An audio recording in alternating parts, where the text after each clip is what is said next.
오늘 여러분과 더불어서 함께 살펴보실 하나님의 말씀은 예루살렘의 영광의 빛을 온 세계에 비추자라는 주제의 말씀을 가지고 여러분과 함께 하나님 말씀 상고하는 시간 갖도록 하겠습니다.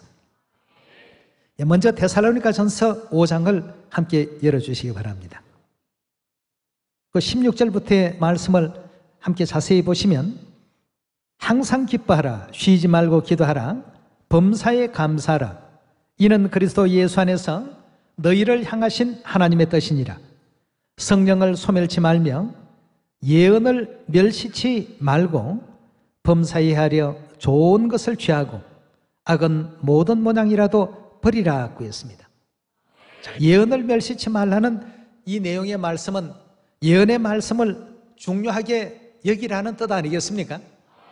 하나님께서 예언하신 그 모든 예언의 말씀은 결코 우리가 가볍게 생각하거나 이것이 예언은 되어 있지만 이루어지지 않을 수도 있다라는 이런 어떤 부정적인 생각은 다 버리고 예언은 반드시 그대로 이루어지고 성취된다는 사실을 굳게 믿어야 된다는 것을 강조하고 있는 내용이라고 볼 수 있겠습니다. 자, 그래서 예수님께서도 하나님께서 선지자들을 통해서 기록하신 모든 예언에 대해서는 반드시 믿어야 된다는 사실을 2000년 전에도 이 땅 위에 육체를 입고 오셔서 한 번 더 강조해 주신 대목이 있습니다. 우리 그 장면도 마태복음 26장에서 확인해 보도록 합시다. 26장 51절의 말씀 보시면 예수와 함께 있던 자 중에 하나가 손을 펴 검을 빼어 대제사장의 종을 쳐 그 귀를 떨어뜨리니 이에 예수께서 이르시되 내 검을 도로 집에 꽂으라. 검을 가지는 자는 다 검으로 망하나니라. 너는 내가 내 아버지께 구하여 지금 12영 더 되는 천사들을 보내시게 할 수 없는 줄로 아느냐? 내가 만일 그렇게 하면 이런 일이 있으리라 한 성경이 어떻게 이루어지리요 하시더라 하고 했습니다. 그럼 선지자들과 성경에서는 반드시 이런 일들이 이루어져야 된다라고 알려주시고 예수 그리스도께서 속죄의 희생제물로 우리 온 인류의 죄를 대신해서 희생당하실 것을 성경에서는 기록하고 있는데 이렇게 이제 베드로가 나와서 예수님을 보호한다고 막 칼을 휘둘러대고 말이죠. 예수님께서 베드로의 어떤 충직함은 잘 알고 계시죠.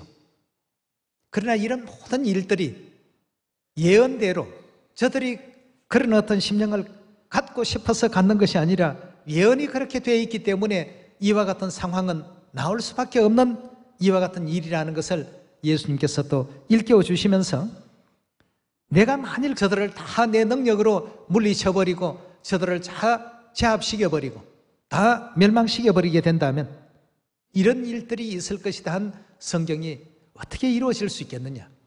예언은 절대 멸시할 수 없는, 무시할 수 없는, 또 예언의 어떤 그 상황을 굴절시키거나 다른 방향으로 그 물꼬를 다시 만들 수가 없다는 사실을 예수님께서 확인시켜 주셨습니다. 그럼 예언은 반드시 예언한 그대로 어떻게 된다는 뜻이죠? 이루어진다는 이와 같은 의미가 되겠습니다. 자, 그렇다면 예루살렘의 그 영광의 빛을 온 세상에 비춰야 되는 것도 결국 이것도 예언입니다. 이사야 62장에 보면 예루살렘 성벽 위에 그 파수꾼들은 종일 종야에 잠잠치 말고 예루살렘이 세상에서 찬송을 받기까지 어떻게 하라고 했습니까? 쉬지 말고 외쳐야 된다는 이와 같은 사실을 우리에게 또 예언 가운데 보여주신 장면입니다. 자, 그렇다면 많은 예언들 가운데서 이제 전 세계 사마리아 땅끝까지 이 복음이 다 전파되는 예언 한 장면을 보도록 하겠습니다.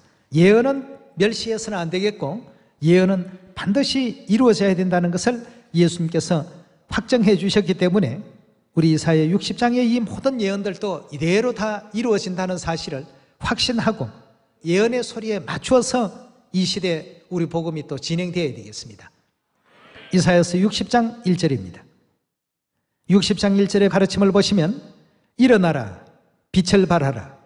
이는 내 빛이 이르렀고 여호와의 영광이 내 위에 임하였습니다. 보라, 어두움이 땅을 덮을 것이며 캄캄함이 만민을 가리우려니와 오직 여호와께서 내 위에 임하실 것이며 그 영광이 내 위에 나타나리니 열방은 내 빛으로 열왕은 비치는 내 광명으로 나아오리라.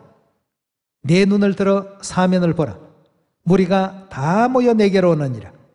내 아들들은 원방에 속겠고 내 딸들은 안기어 올 것이라 하고 했습니다.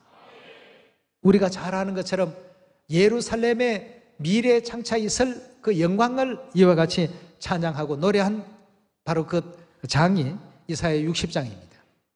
예루살렘의 영광의 그 빛이 숨겨져 있어서는 안 되겠고, 이 영광의 빛이 10번 말할 때와 100번 말할 때와 1000번을 말할 때는 상황이 자꾸 달라집니다. 그 빛을 한 번만 반짝하고 비치고 끝내버릴 빛이 되어서는 안 되겠죠. 1000번이고 10,000번이고 그 영광을 자꾸만 드러내야 되겠습니다. 그 영광이 나타나고 드러날 때 어두움에 가려져 있던 이 세상이 무엇을 받게 됩니까? 빛을 받게 됩니다. 빛을 받아야 어떻습니까? 빨간색과 하얀색과 검정색과 노란색을 구분할 수 있습니까? 없습니까? 빛이 있을 때는 그 구분이 되지만 빛이 없고 다 흑암한 가운데서는 구분이 됩니까? 앞에 있는 사람이 남자인지 여자인지도 분간하지 못합니다. 빛이 없다라고 한다면 말이죠. 또 빛이 없다면 앞에 있는 사람이 옷이 흰색을 입었는지 검정색을 입었는지 구분할 수 없습니다. 예루살렘의 빛이 바로 이 온 세상의 어두움을 다 걷어내고 우리에게 참과 거짓, 또 옳은 길과 잘못된 길을 분별할 수 있는 이런 역사를 만들어준다라고 이사야 선지자는 예언하고 있는 것입니다. 정말 이 시대가 이 복음을 사마리아 땅끝까지 전파할 수 있을 만한 이런 은혜의 문을 열어준 시대라고 느껴집니다. 이사야 60장의 이 예언의 내용을 바라보게 되면 다른 빛으로는 그 효과가 없습니다. 다른 빛은 그렇게 어둠의 장막을 걷어낼 만한 그 권능과 능력이 약속되어 있지 않지만 예루살렘의 이 영광의 빛만이 열왕이 다 하늘 어머니 품으로 돌아올 수 있는 이 역사를 일으킬 수 있다는 사실을 우리에게 또 가르쳐주고 있습니다. 4절에도 말씀 계속 보시면 내 눈을 들어 사면을 보라. 무리가 다 모여 내게로 오느니라. 내 아들들은 원방에 속겠고 내 딸들은 안기어서 올 것이다 하고 했습니다. 예루살렘의 영광의 빛이 자꾸 전 세계에 뻗어가야 되겠습니다. 일정한 어떤 한 곳에서 한 시간만 이와 같이 영광이 전해지기보다는 1000번, 10,000번도 더 계속 비춰줘야 되겠습니다. 그래야 더 많은 사람들이 참과 거짓을 구분할 수 있는 영안을 가질 수 있지 않겠습니까? 우리 계속해서 8절의 말씀으로 넘어갑시다. 저 구름같이 비둘기가 보금자리로 날아오는 것 같이 날아오는 자들이 누구뇨? 곧 섬들이 나를 앙망하고 다시스의 배들이 먼저 이르되 원방에서 내 자손과 그 은금을 아울러 싣고 와서 내 하나님 여호와의 이름에 드리려 하며 이스라엘의 거룩한 자에게 드리려 하는 자들이라. 이는 내가 너를 영화롭게 하였음이라 하고 했습니다.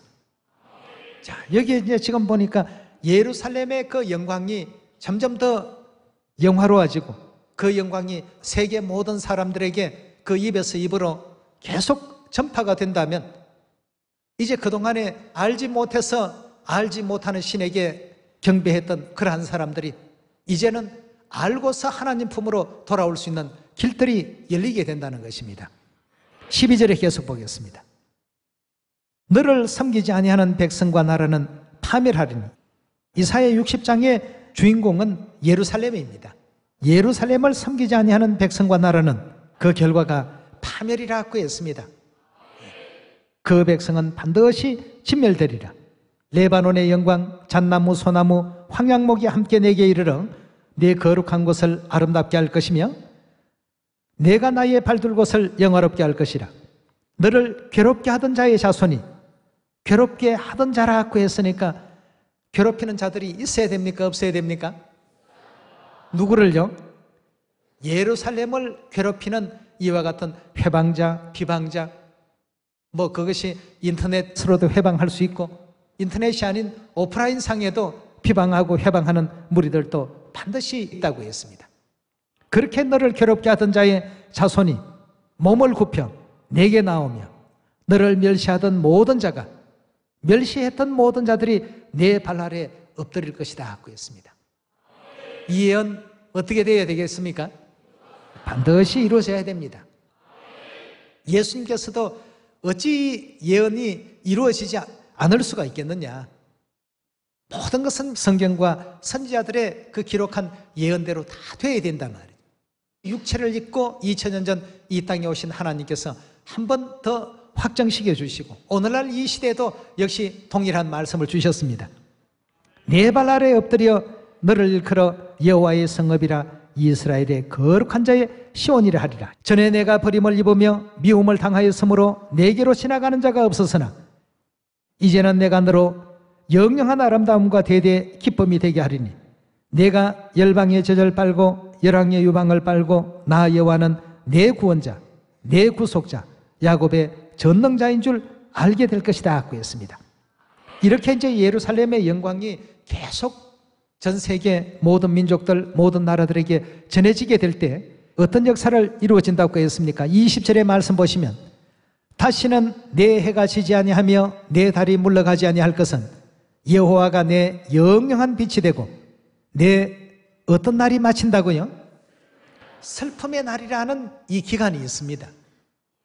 이 예언적 슬픔의 그 날이 마칠 것임이라고 했습니다. 슬픔의 날이 마치게 되면 이제부터는 어떤 날이 우리에게 돌아옵니까? 영영한 기쁨의 날이 돌아오게 되고 기뻐하는 소리와 창화하는 소리가 늘 끊이지 않는 이런 이제 시온의 영광이 반드시 이제 시온에 도래하게 되어 있습니다.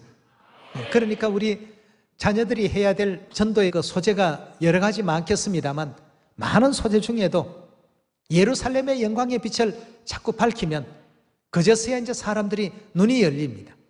눈이 열려서 안식일이 토요일이 맞구나, 일요일이 잘못된 예배일이었구나, 크리스마스가 잘못되었구나, 6월절이 맞구나 말이에요. 이런 이제 그 내용으로 분별력을 이제 가질 수가 있는 것입니다. 21절에 계속 봅니다. 내 백성이 다 의롭게 되어 영영이 땅을 차지하리니 그들은 나의 심은 가지요 나의 손으로 만든 것으로 나의 영광을 나타낼 것인즉 그 작은 자가 어떻게 된다고요? 이 결과가 나오기 이전에 선행된 일이 어떤 일을 했기 때문에 이런 결과가 나오게 된 것입니까? 빛을 발했기 때문이죠. 어떤 빛을 말입니까? 예루살렘의 빛을 발했을 때 작은 자가 천을 이루겠고 약했던 자가 어찌 된다고요? 옛날에는 저런 사람들이 과연 저 일을 할 수 있을까? 저렇게 미미해 보이는 사람들이 전 세계에 이 복음을 다 전한다니 참 간도 크다.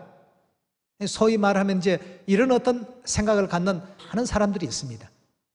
우리는 간이 커서 그렇게 하기보다는 하나님을 믿는 믿음으로 그렇게 하는 것이죠. 아니 그렇습니까? 예언을 믿고 하나님을 믿기 때문에 진행하는 일이지 개인적인 어떤 입장에서 이런 일을 한번 해보라고 한다면 자신이 없습니다. 하나님 전혀 도움 없이 혼자 한번 개인으로 해보십시오 한다면 이건 절대 생각할 수 없는 일입니다. 상상도 못할 일이죠. 대한민국 안의 일만 해도 일이 얼마나 많은데 전 세계까지 감당할 수 없는 일입니다. 그러나 우리 하나님께서 어찌 하신다고 했습니까? 약한 자가 강국을 이룰 것이라. 때가 되면 나 여호와가 어떻게 하시겠다고요? 이 예언들을 속히 이루어 주시고 완성시켜 주실 것이다 하고 했습니다.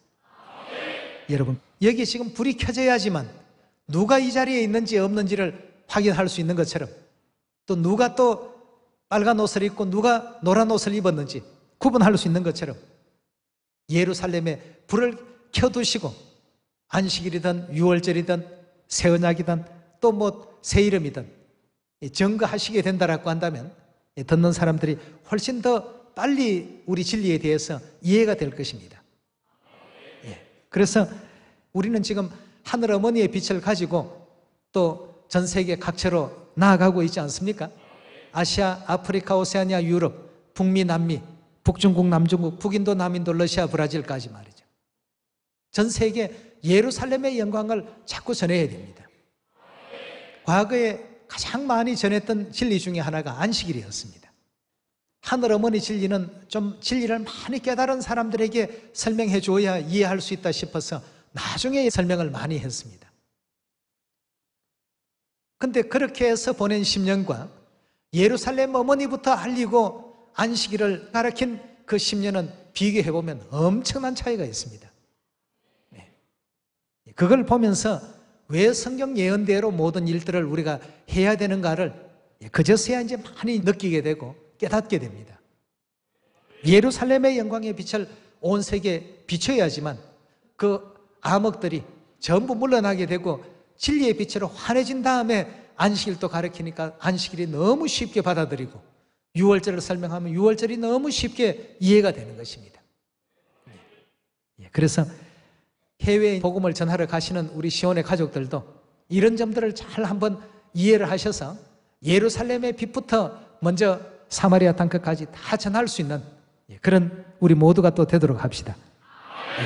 우리 이사야 60장에도 보니까 전 세계 많은 사람들이 예루살렘의 영광의 빛을 보고 구름같이 비둘기같이 몰려온다는 예언이 있는데요, 예레미야 선지자도 역시 동일한 예언을 하고 있습니다. 예레미야서 우리 3장에서 그 말씀을 한번 찾아봅시다.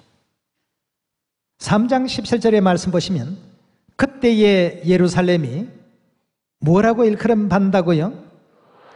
여호와의 보좌라 일컬음이 되며 열방이 어디로요? 예루살렘으로 전부 모여온다고 했습니다.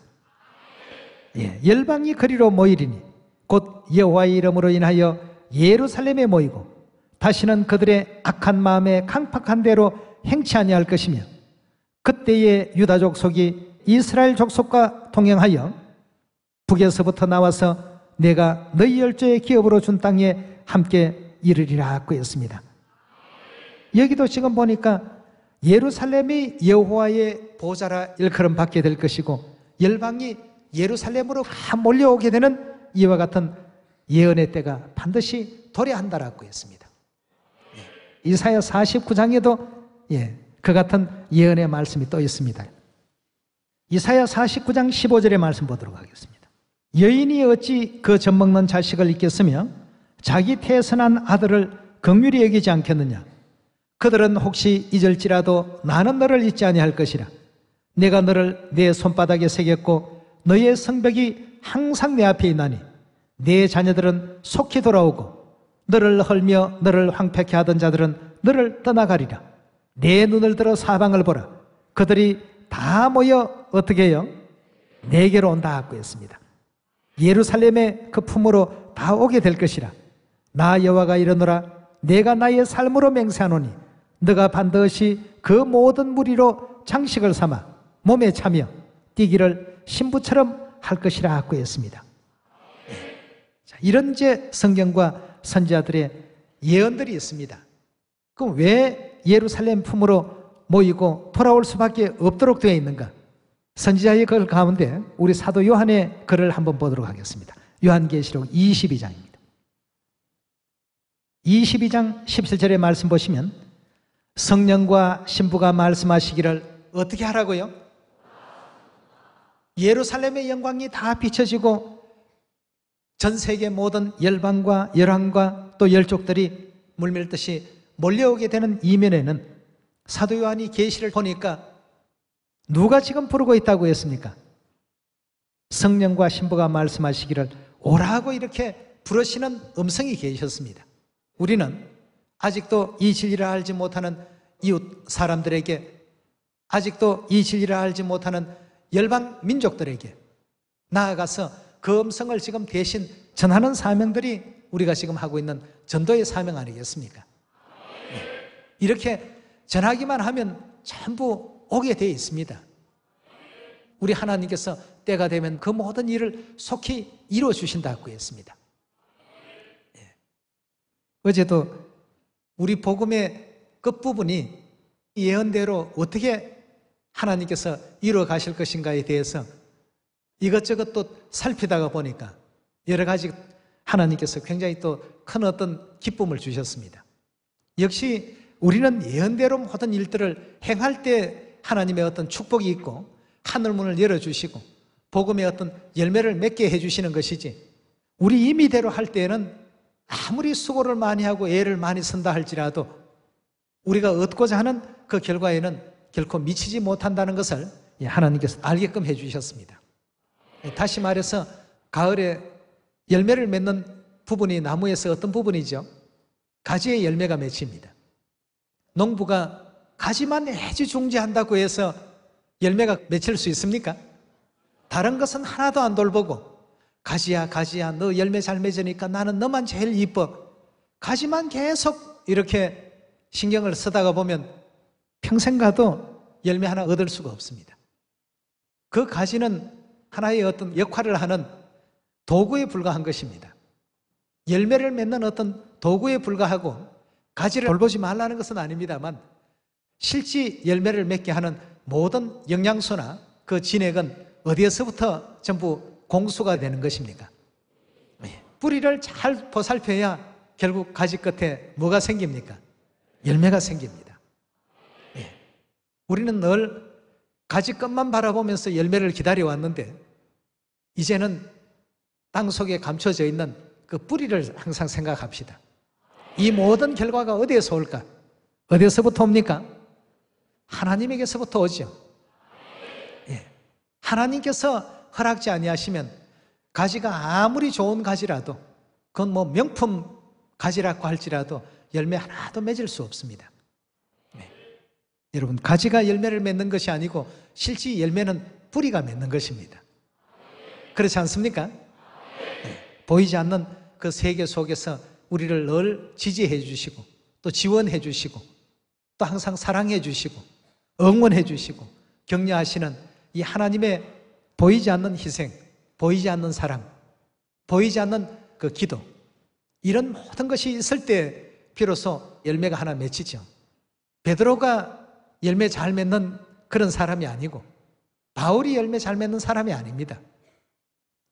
누가 그렇게 열매를 맺게끔 가지 끝에다가 그런 힘을 보내주셨습니까?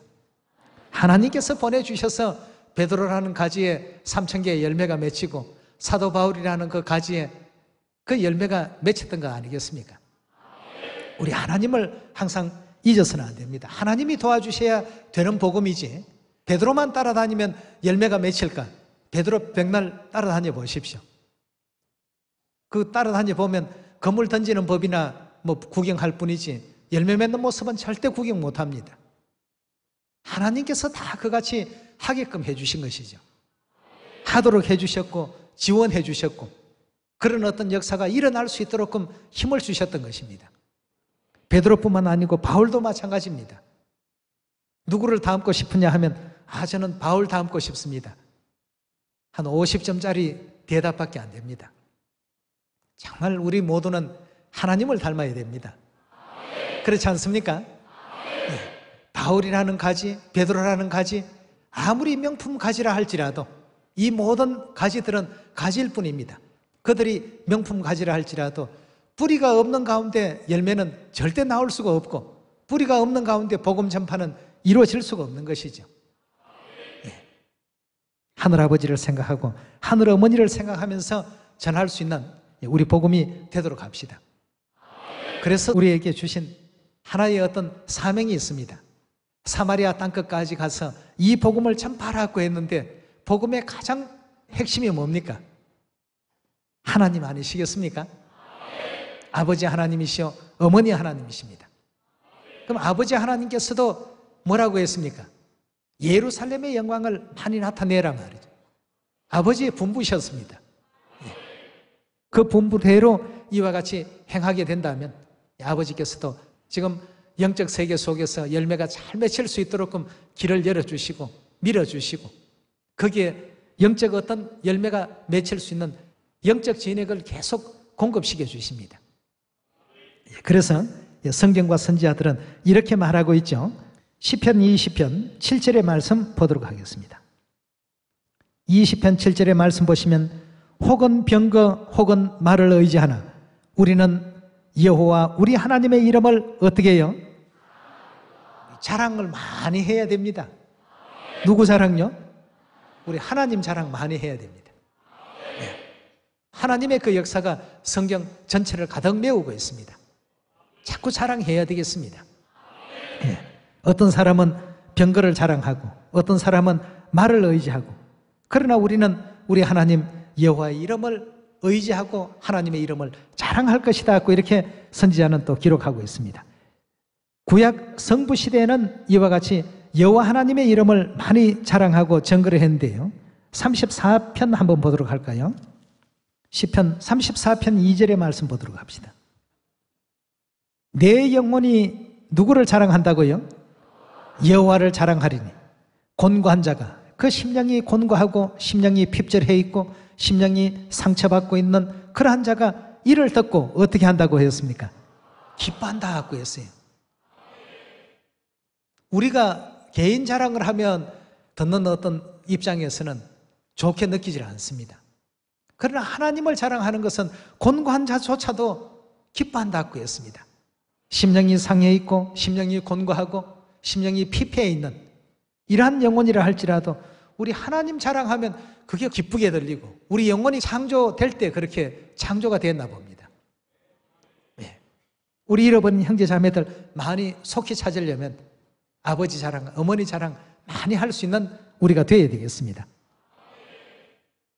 예언이 이렇게 되어 있다면 이 예언들은 우리가 피할 수 없는 예언이고, 이걸 피해서 내 생각대로 다른 방법과 다른 길을 택하게 된다면 결국 열매는 얻을 수가 없습니다. 오직 가지만 바라보고 가지에게 온갖 정성을 다하면서 열매야 많이 맺혀라, 금년에도 많이 맺혀달라고 주인이 가지만 항상 신경을 썼다라고 한다면 결코 그 농부는 진정한 농부라고 이렇게 볼 수가 없죠. 뭔가 사물의 이치를, 열매 맺는 어떤 이치를 모르는 사람이라고 밖에 볼 수 없습니다. 열매 맺는 모든 이치는 뿌리에 있습니다. 보이지 않는 땅 속에 감춰 있고 묻혀 있긴 하지만 그 뿌리가 모든 그 열매를 맺을 수 있는 힘을 제공하고 근원을 제공하는데, 가지만 탐스럽게 하고 사랑스럽게 다독거려주고 아무 의미 없습니다. 우리 하나님께 마음과 뜻과 정성을 다 쏟아야 되겠습니다. 그러면 어떤 가지가 되었든지 가지에 열매가 다 맺힙니다. 중학교 가지에도 열매가 맺히고, 또 직장인 장년의 가지에도 열매가 맺히고, 부녀들의 가지에도 열매가 맺히고, 또 대학생들 가지에도 열매가 맺히고, 또 유소년들조차도 다 그 끝에 열매가 주렁주렁 하나님께서 맺히게끔 해주십니다. 하나님이 최고입니다. 그래서 이사야 60장에도 하나님의 영광을 나타낼 자라고 이렇게 표현하지 않았습니까? 하나님 영광을 나타낸다는 것은 하나님 자랑하는 거 아닙니까? 하나님을 많이 자랑하니까 결국 거기에는 수만 가지의 열매가 곳곳에 주렁주렁 결실되었습니다. 예레미야서 우리 9장 23절의 말씀 봅시다. 9장 23절의 말씀 보시면 여호와께서 이같이 말씀하시되 지혜로운 자는 그 지혜를 자랑치 말라. 용사는 용맹을 자랑치 말라. 부자는 그 부함을 자랑치 말라. 자랑하는 자는 이것으로 자랑할지니 곧 명철하여 누구를 안다고요? 하나님을 아는 것과 나 여호와는 인애와 공평과 정직을 땅에 행하는 자인 줄 깨닫는 것이라. 나는 이 일을 기뻐하노라 여호와의 말이니라고 했습니다. 우리 하나님을 자랑해야 됩니다. 용사의 어떤 용맹함, 또 부자의 어떤 그 부함, 그런 걸 가지고 우리 복음의 어떤 구원의 역사가 일어나는 것이 아닙니다. 오직 우리 하나님을 자랑하는 그곳에 역사가 일어나고, 하나님을 나타내는 그곳에 아름다운 열매가 항상 주렁주렁 결실이 됩니다. 구약 시대는 성부 여호와 하나님을 자랑했다면 성자 시대는 사도들이 예수님 전부 자랑했습니다. 예, 그 예수님은 근본 하나님의 본체셨단 말이죠. 예수님이 천지와 만물을 다 창조하셨다. 이렇게 전부 자랑하고 나니까 거기에 복음의 열매가 하루에 3,000명, 5,000명이 주렁주렁 결실이 되었습니다. 이런 지난날의 그 모든 역사는 장래 우리를 위한 교훈으로서 기록했다고 로마서 15장이 기록하고 있는데요, 그렇다면 오늘날 이 성령 시대, 우리는 과연 무엇을 어떻게 자랑할 때에 초대교회보다도 7배나 더 강렬한 열매의 역사가 일어날 수 있겠습니까? 때가 되면 나 여호와가 속히 이루겠다고 했는데 그 때라는 것이 과연 뭘까요? 우리 자녀들의 입에서 밤낮 없이 예루살렘의 영광이 노래처럼 흘러나와야지만 작은 자가 천이 되고 약한 자가 강국을 이루는 그 때가 이제 오게 되는 것입니다.